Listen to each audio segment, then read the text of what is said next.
నమస్తే. కొట్లాడి తెచ్చుకున్న తెలంగాణ ఆషామాషారాలే. 1200 మంది అమరవీరుల త్యాగాల ఫలితమే మన తెలంగాణ. అసొంటి తెలంగాణను బీజేపీ ఎంపీ తేజస్వి సూర్య ఇండియా పాకిస్తాన్ విభజనతో పోల్చడం పట్ల తెలంగాణ వాదులు పెద్ద ఎత్తున దీనిపై వ్యతిరేకత చేస్తున్న పరిస్థితి కనిపిస్తుంది.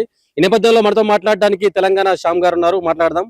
అన్న, కొట్లాడి తెచ్చుకున్న తెలంగాణ ఆషామాషారాలే తెలంగాణ. అసొంటి తెలంగాణను బీజేపీ ఎంపీ తేజస్వి సూర్య ఇండియా పాకిస్తాన్ విభజనతో వచ్చిండు. ఏంది అసలు ఈ లెక్క?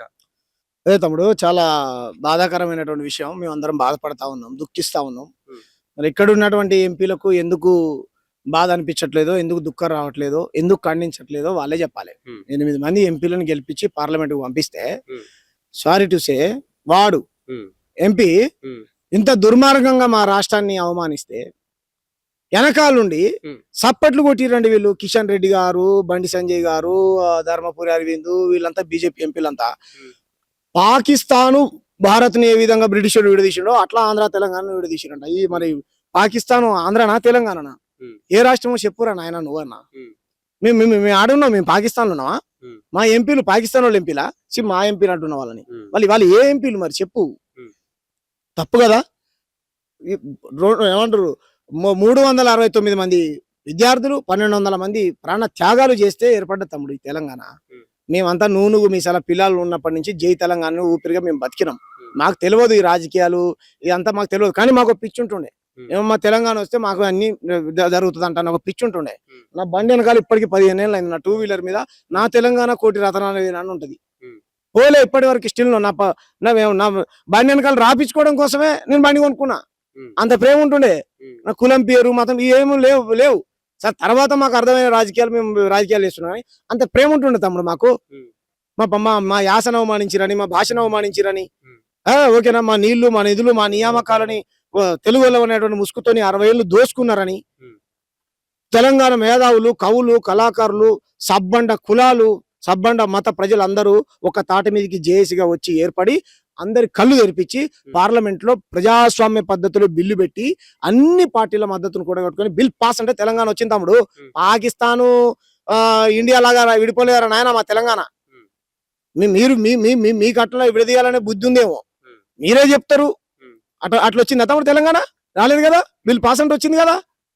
కాబట్టి నువ్వు తెలంగాణ వీరుల త్యాగాలను అవమానించావు. అమరవీరుల ఆత్మలు ఘోషిస్తా ఉన్నాయి. ఇక్కడ ఉన్నటువంటి వాళ్ళకు సిగ్గు, శరం, ఇజ్జత్, మానం ఏమైనా ఉంటే సమర్థిస్తుర్రు. మరి వీళ్ళని ఏం చేయాలి చెప్పు? ప్రజలు చెప్పు తీసుకొని కొట్టాలి కదా. వీళ్ళకి ఓట్లు లేకుండా ఉండాలి కదా, వీళ్ళని ఎంపీలను చేయకుండా ఉండాలి కదా, వీళ్ళని పార్లమెంట్ కు పంపించకుండా ఉండాలి కదా, వీళ్ళకి ఓట్లు అడిగేటువంటి అర్హత గాని హక్కు గాని ఉన్నదా? ఏం మొహం పెట్టుకుని అడుగుతారు మీరు?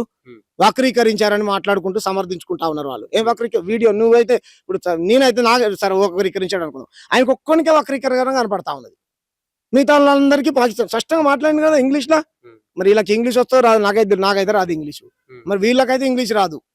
మరి వాళ్ళకి అర్థం కాలేదేమో. వచ్చిన వాళ్ళు అందరు చెప్తా ఉంటారు కదా పాకిస్తాన్, ఇండియా, ఇవన్నీ అయితే మాట్లాడింది కదా. మీకు అర్థం కాలే? మీ చెవులు ఏమన్నా సీసం పోసుకున్నారా? వినపడతలే? కళ్ళు కనపడతలే? పార్లమెంటు వేదికగా తప్పు ఇది. మిమ్మల్ని చరిత్రహీనులుగా మీరు మిగిలిపోతారు. మీరు ఆయనతో క్షమాపణ చెప్పకపోతే మేము తెలంగాణ ప్రజలు క్షమించరు. అది ఉస్మానియా పోయి విద్యార్థులు, ఓకే తమ్ముడు, చదువుకునేటువంటి వాళ్ళు నోటిఫికేషన్లు వేస్తే అప్పుడు ఉన్నటువంటి మన ఏం పేరు కిరణ్ కుమార్ రెడ్డి, నల్లారి కిరణ్ కుమార్ రెడ్డి వేస్తే మాకేం వద్దని మా అన్ననే ఉన్నాడు తమ్ముడు. నాకు అందుకే బాధ అనిపిస్తుంది. మా అన్న ఉన్నాడు, నాకేమొద్దని ఏమంటారు ఈ ఉద్యమంలో పాల్గొన్నాడు తమ్ముడు.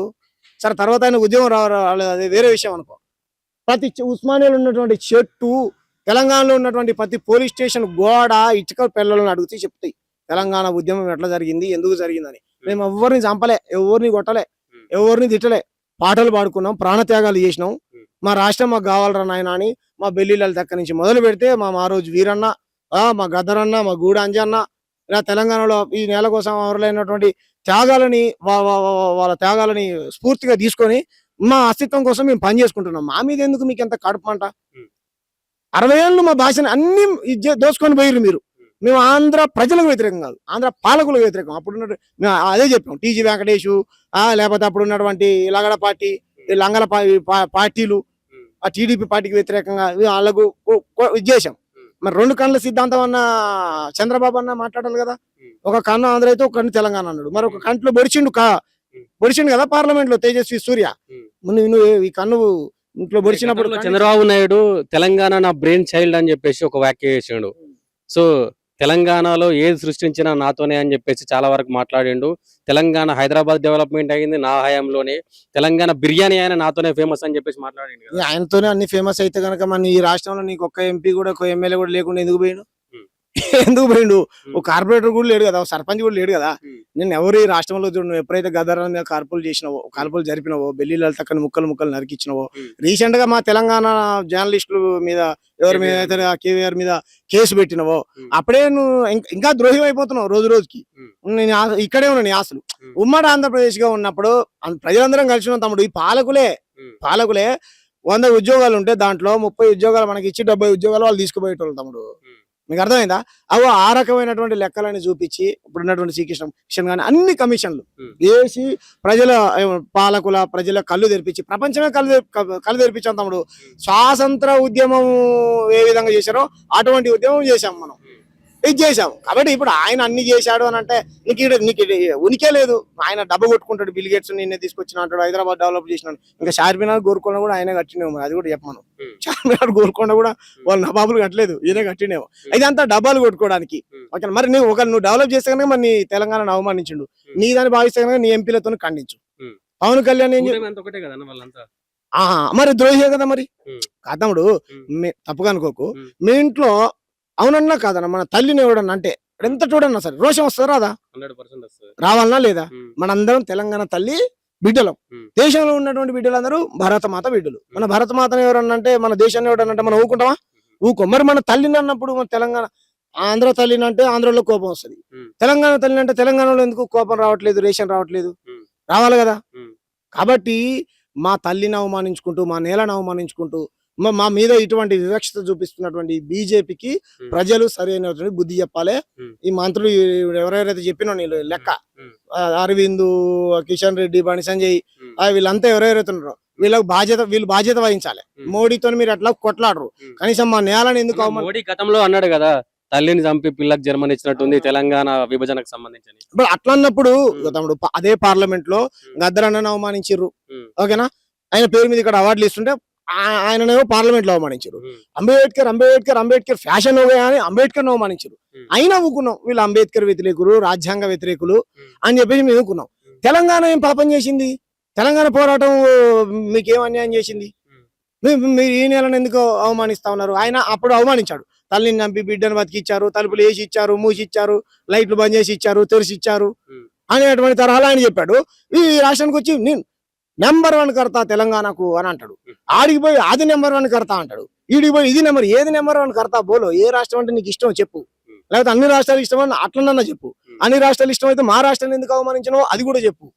కాబట్టి నీ మనసులో దాగి ఉన్నది ఒకటి, పైకి మాట్లాడేది ఇంకొకటి.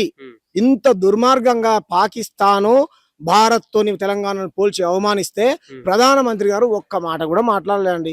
ఆ జనికి బాతో మనకి బాతో అని నిన్న 8 గంటలకు ఆయన పాత వీడియోలు అదే గంట ముందు మాట్లాడి లైవ్ టెలికాస్ట్ చేసుకున్నాడు. ఓకేనా, ముందే రాసుకుంటాడు ఆయన. ఆ పెట్టుకొని చేసిన దాంట్లో మరి మీ నేలని అవమానించాడు, తప్పైంది, మమ్మల్ని క్షమించండి. మహిళా బిల్లు పాస్ కావాలని క్షమించండి అంటుండు, వీళ్ళు అడ్డుపడ్డారు అంటుండు, అది వేరే విషయం. ఈయనే వీళ్ళ కుట్రలో భాగమే, అదంతా ఎవరు అడ్డుపడలే. కానీ మరి తెలంగాణను అవమానించాం, మా పార్టీ నాయకుడు అవమానించాడు, నేను బాధ్యత తీసుకుంటున్నా, క్షమించండి తెలంగాణ ప్రజలారా అని చెప్పేసి అనాలి కదా. అది లేదు. కాబట్టి వీళ్ళు ఒక రకమైనటువంటి అహంకారు తమ్ముడు. ఈ నార్త్ పాలకులే అంతా. ఈ బీజేపీ పార్టీ అంటే మన పార్టీ కాదు, హిందువుల పార్టీ కాదు, హిందీ వాళ్ళ పార్టీ. మన పార్టీ కాదు అది, హిందువుల పార్టీ కాదు, హిందీ వాళ్ళ పార్టీ. నేను చెప్పలే, పవన్ కళ్యాణ్ చెప్పాడు అన్నాడా. బీజేపీ పార్టీ అంటే హిందువుల పార్టీ కాదు, అది హిందీ వాళ్ళ పార్టీ అని అన్నాడు. మరి ఆ హిందీ వాళ్ళ పార్టీ మన హిందువులను తిడుతుంటే మీరు ఎక్కడికి పోయారు? తెలంగాణ పోరాటం అంటే నాకు ఇష్టం, గద్దరన్న అంటే నాకు ఇష్టం, తెలంగాణలో ఉన్నటువంటి యువకులే గాని జనమే గాని తెగు అంటే నాకు ఇష్టం, వాళ్ళని చూసి మనం నేర్చుకోవాలి. మన ఆంధ్రప్రదేశ్ లో కుల పిచ్చి ఉంటుంది తప్ప తెలంగాణలో ఉండదు. వాళ్ళందరూ ఒకే తెలంగాణ బిడ్డలుగా, వాళ్ళ కులం మతం లేకుండా వాళ్ళు చాలా నాకు స్ఫూర్తి అని అన్నారు కదా. మరి అటువంటి నీ ప్రేమ ఉన్నటువంటి నీ నేలని ఈ రకంగా పాకిస్తాన్ తో పోల్చి అవమానిస్తే సనాతన ధర్మ రక్షకుడు పవన్ కళ్యాణ్ ఖండించాలి కదా. తప్పండి మీరు అలా చేసిందని మాటన మాట్లాడాలి కదా. కాబట్టి వీళ్ళ రాజకీయ అధికారం కోసం ఎంతటి నీచానికైనా దిగజారుతా ఉన్నారు. ఎవరు అవమానించిన విలువలు లేవు, రాజకీయాలలో విలువలు లేవు, ఎథిక్స్ లేవు. పదవి కావాలి, కుర్చీ కావాలి, పైసలు కావాలి అనేటువంటి కోణంలో మంచి నాయకులను కూడా నేను కూడా గౌరవించేటువంటి పవన్ కళ్యాణ్. కానీ ఎప్పుడైతే నువ్వు ఒక సెక్యులర్ అని చెప్పి ఒక మతోన్మాదిగా తయారయ్యావో, ఏమంటారు తెలంగాణ నేలని ఎలా విడదీస్తారని చెప్పేసి నువ్వు మళ్ళీ సమర్థించుకున్నావో, ఇలా రకరకాల స్టెప్పులు తీసుకున్న తర్వాత ఎర్ర జెండాను, నీలి జెండాను, కాశీ జెండా, రకరకాల పార్టీలు మాట్లాడినంత నీ మీద మంచి అభిప్రాయం అయింది. నిన్ను ప్రేమించేటువంటి తెలంగాణ ప్రజల తరపునైనా నువ్వు మాట్లాడి నరేంద్ర మోడీ గారితో క్షమాపణ చెప్పిస్తే నీకు ఇక్కడ నీ సినిమాలకు నీకు ఇక్కడ ఉనికి ఉంటుంది.